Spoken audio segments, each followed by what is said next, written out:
runes and masteries. So the first thing that I see is the quintessences, the lifesteal quintessences that you swear by, which I'm just going to go ahead and say on a champion like Malphite, I completely think this is silly. So change those, preferably. You go for attack damage marks, which again, on a champion like Malphite, you might want to go for magic penetration, unless you're not confident in your last hitting ability, in which case the extra attack damage might make sense. And you're actually leaning against a Riven. Okay. Flat armor makes sense, and magic resist per level glyphs. So all that makes sense. Riven is not going to be doing magic damage to you. So far, so good. Masteries, 12 points ferocity, 0-18 resolve. You might want to consider changing this, and I'll go ahead and show you what masteries I would pick instead. If I was you, I would go for 5 points into recovery, because you're going to need to heal up as much as possible. I would go for tough skin because of all the basic attacks that you're about to endure. Runic armor makes sense because your shields are going to be 8% stronger, but you also don't want to die. I think runic shields make sense. Go for insight, so that one makes a lot of sense. You decide to go for perseverance, which gives you a little bit more health regeneration. I would say that having the ability to teleport more frequently is probably more beneficial. And you're not too worried about the tenacity and slow resist. You probably want a little bit of base armor and magic resist to scale with your abilities. Resting and dying makes sense, and you go for ability power. In sorcery, you go for exposed weakness. If I was you, I would go for feast, although the 3% damage is really nice. Being able to just sustain in lane and not get killed by Riven is also very strong. You go for additional lifesteal, so as a top lane Malphite, you have 6.5% lifesteal. Interesting. And you go for oppressor, which makes sense. Okay, so all that considered, runes change them up a little bit, masteries change them up too. And let's hop into the game itself. A matchup against a Riven can be pretty straightforward. Usually you'll start out with a Durand shield or something to that effect. Malphite, blue side. And let's see what you do. What's going on, Neski? Welcome, welcome, welcome. We are checking out a clip from Naru, where he is playing Malphite top versus a Renekton, both with teleport, and you go for getting your E first, so ground slide makes sense. I like how you say that so ominously, like you'll see. So what does it mean? Okay, so last hitting, here we go. You decide to ground slam when Riven comes up to you. So far, everything makes sense. Misses CS, automatically fill my class. Just kidding. Right here, the one thing that you're going to want to avoid is the Riven. It is pushing against the Riven. Because in a lot of ways, what you're going to want to think about is, how is it that I punish this Riven for coming in? And if you're watching the video clip, you see that when she goes in for some of her last hit abilities with her bunny hop, you actually get to punish her quite a bit. Now right here, you should be scaling up your Q so that you can hit her from a distance and slow her down. There you go. But again, you don't want to be auto-attacking here against this Riven. You want to just be punishing. So there's one hit, there should be a Q between hits. The second one, Q coming, that's an E. And then there is one other hit. Mr. Neski, is there a queue of replays, or are you free after this? I actually think I should be free for one final replay, if you have it. And again, so far so good. Now, look at the amount of HP that Riven has here. You are absolutely traumatizing this poor Riven. Riven's thinking, I should never play Riven. Riven's a terrible champion, I'm quitting this game. But because you are pushing into this lane, now Riven gets to chug down the potions and last hit from afar under the safety of her tower. So this is what I talk about. I feel like I talk about this quite a bit. When you have the advantage of being able to harass an enemy champion, the thing that you want to do is harass an enemy champion. And you have a harder time harassing an enemy champion when they are sitting under their tower and they have the ability to just sit back, last hit, especially a champion with Riven who has probably attack damage marks, has a long sword, so the last hitting is going to be super easy for her. You don't want to give her that ability. She's at a quarter of her HP. Perfect chance. Perfect chance to keep punishing her. Now, keep in mind, your E, your ground slam, will be pushing the waves, so you're going to want to use that as infrequently as possible. Also, it takes a huge chunk out of your mana, so you're going to want to wait for your shield to come up from your passive, auto attack, Q, and then E if she starts to get a little bit more frisky. But right now, all you're doing is you're warding up here, and you're allowing her to farm as safely as possible. Each time she goes in for CS, you should be auto-attacking her. But instead, you're just focusing on auto-attacking the minions, which again is not the best decision to make. You scale up your W, which makes it so that your auto-attacks are going to be cleaving. And there we go. Each time that she wants to go in for a CS, you have the potential to kill her. You flash forward, there's absolutely no way you're going to be able to kill her. And so both flashes are used on top side. But again, if you had the chance to redo this matchup, you would be killing her 8 of the 10 times that you replayed it. If you replay this match 10 times and you apply that principle, you would be killing her pretty much 80% of the time. Now, because you decide to trade under the tower, tower gets a couple hits off on you, all of a sudden, you are at less HP than the Riven. And you have no mana, and you don't have flash, and you're pushed up against the tower. If the enemy Elise wanted to gank you, it would be pretty much the closest thing to a free kill anyone could have ever imagined. Because you don't have flash, use it offensively, and you don't have a ward here in the tri-bush, and there's no way this big chunk of rock is going to be able to get to tower by the time the Riven, with her hops, and the Elise come to kill you. Now, if you don't die, that doesn't mean, oh, it's okay, you know, it turned out fine.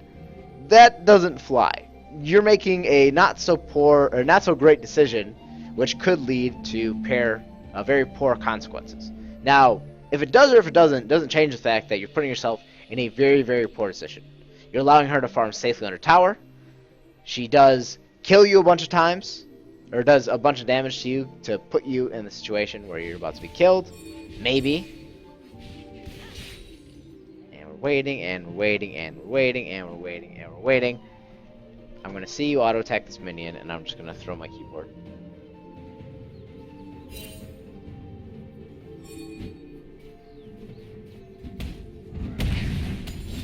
I wish I had a spare keyboard to throw for dramatic effect. Auto attacking, auto attacking, auto attacking.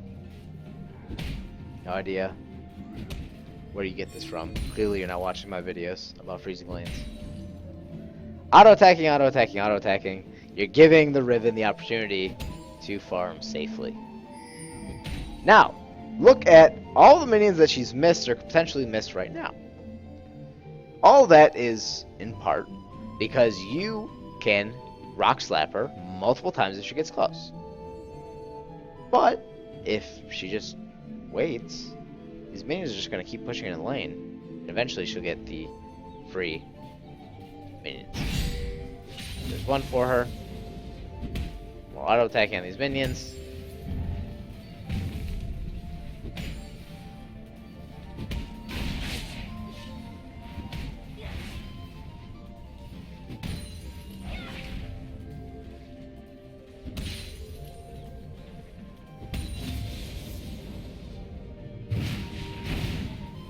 Now, think about the mana usage right here, right? In this particular moment, you decide to use your Seismic Charge, which costs 70 mana. You are now left with 95 mana. You will not have enough mana to do a QE combo.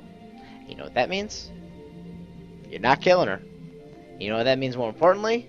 If you do get ganked, and it's a 2 versus 1, you're probably not going to be able, barring what happens here, you're probably not going to be able to kill one of them and say, oh, it was worth, you know, trading one for. But we'll see. So no word in the tri-bush. No idea if she's coming. Auto attacks off on you. So far, so good.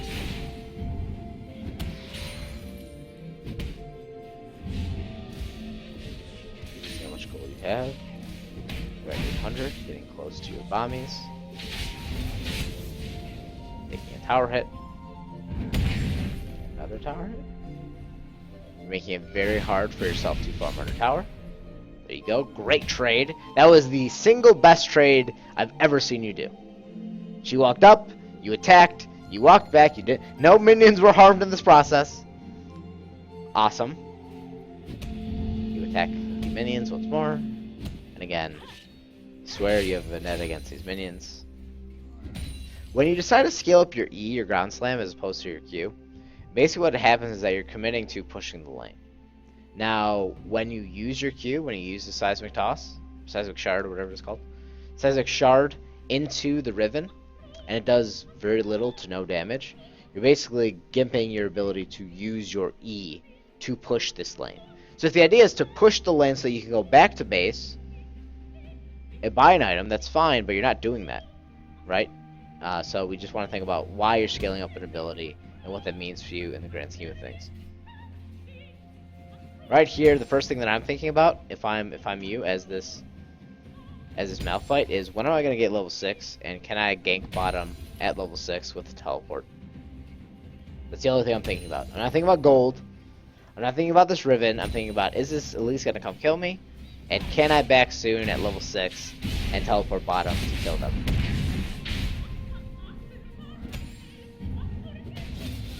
Level 6. I think you could just kill her outright. If you had Thunderlord, she'd be dead. For sure. Actually, I think you could still kill her. What's gonna happen is you're going to kill her, but you're gonna die.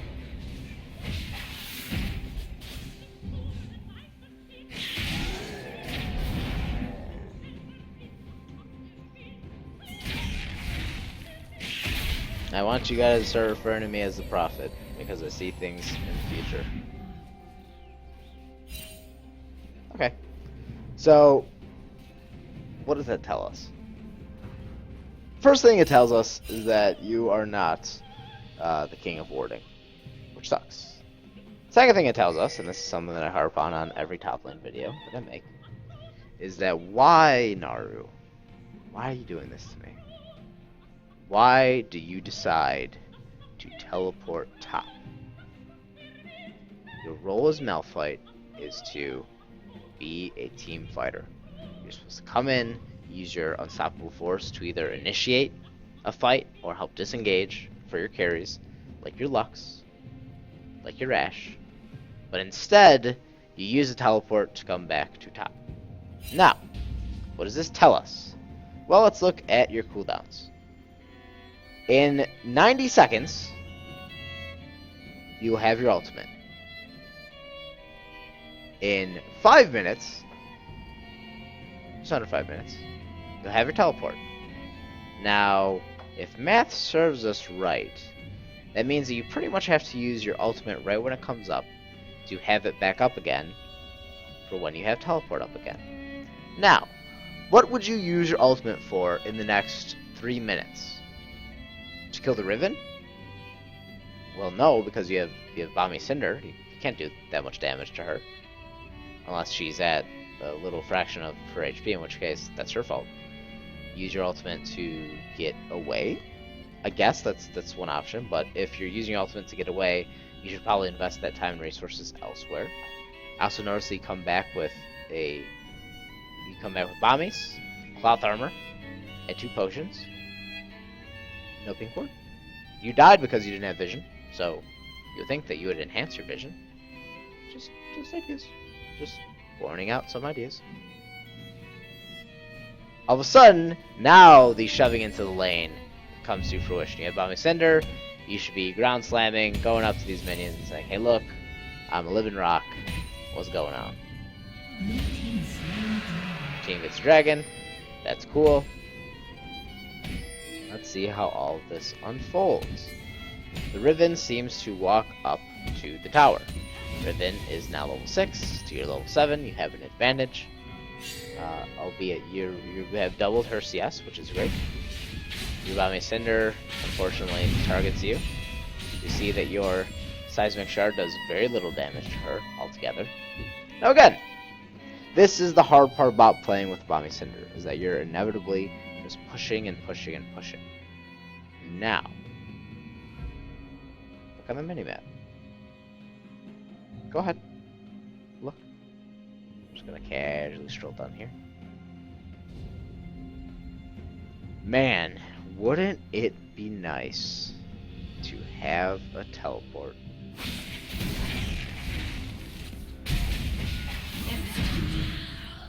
Wouldn't it be so nice to have a teleport? Free kills.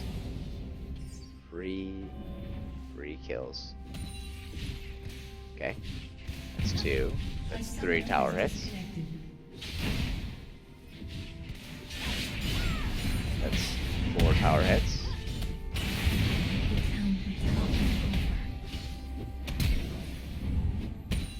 Could actually kill her. Oh, this Riven. This Riven.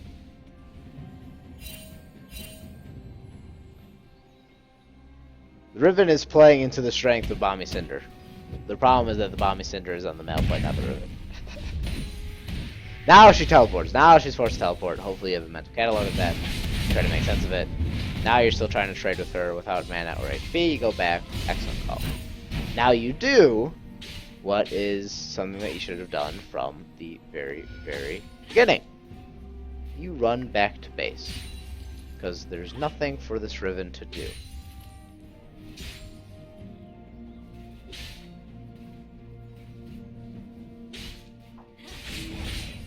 Now you're back at base, and now you're back in the top lane.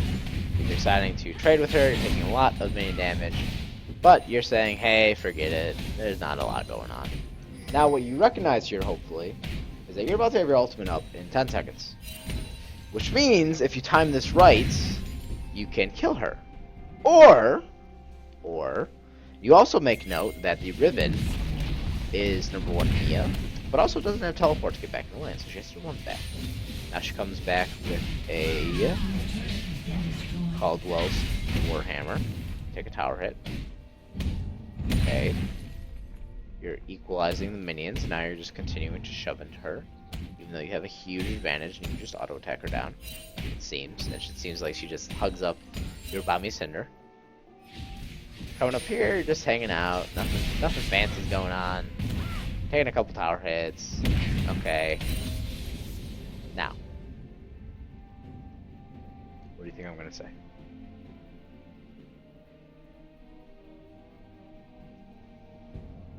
What do you think is going through my mind as a top lane? Top lane Malphite.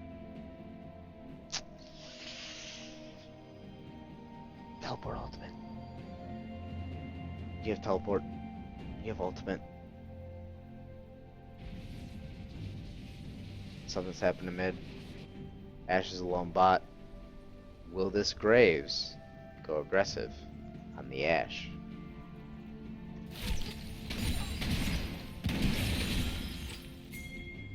Doesn't seem to be the case. Ashe doesn't have teleport. Doesn't have a turret. You're hiding. You're a giant rock hiding in a bush that's on fire. And no one notices you. Special disbelief. You see that Riven is mid, you decide to teleport in to mid, but unfortunately, the time that you do decide to teleport to a lane, you teleport into 3 people, you go for the Graves, but unfortunately, you don't do a whole lot, and you get killed. You get killed, and you get killed. Oh my goodness, you don't get killed. Please, why aren't you dead? How they... So first of all, I'm extremely proud of you, because I have no idea how they didn't kill you. They kind of went in one by one. But good job to you for sort of fending it off. much approval here. Alright, let's look at one more final clip here. Because we want to make sense of it all. Sunfire Cape picked up. You got boots. Don't know that lifesteal is not what kept you alive. It's your items. Don't you even start with this lifesteal BS. You don't have enough attack damage to make this lifesteal real.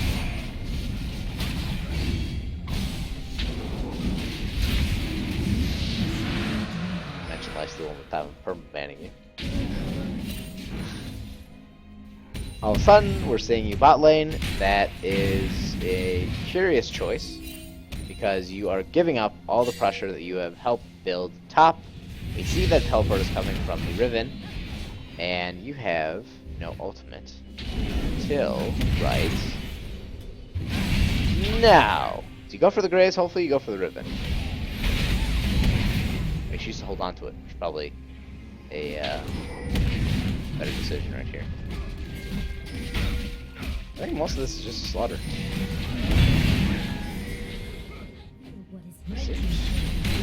Pretty straightforward the game.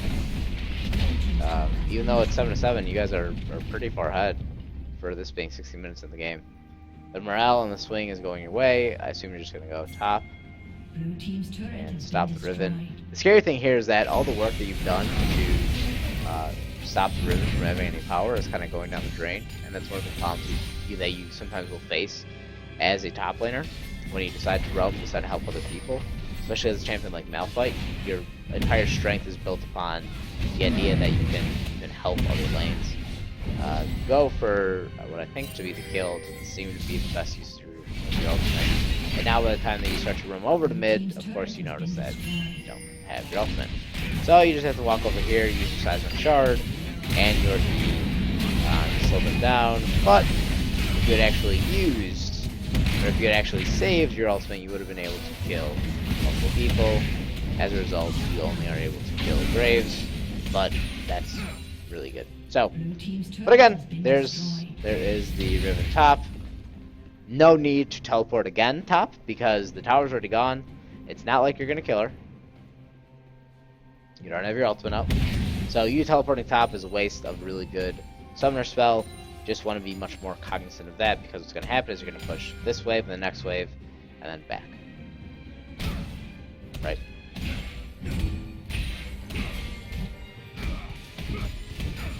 Ready to go for it? Oh, this is not what you would want it.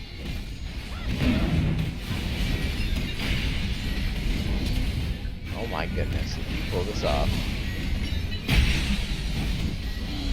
Oh my god. Okay, so greed. Greed. But I actually thought there was a very small chance that you're gonna pull it off. At a certain point you just have to cut your losses, right? Once we've killed a champion a couple of times, we start to get the bloodlust that comes over us, and we start thinking, it's like, oh my gosh, I could definitely kill these people here. This is an opportunity for me to make a play happen. But I thought you play this game really well. The big thing, like most of the top lane videos that I review, is talking about utilizing your teleport more effectively, because sometimes we get into the habit of not using it effectively, and when that happens we sort of compromise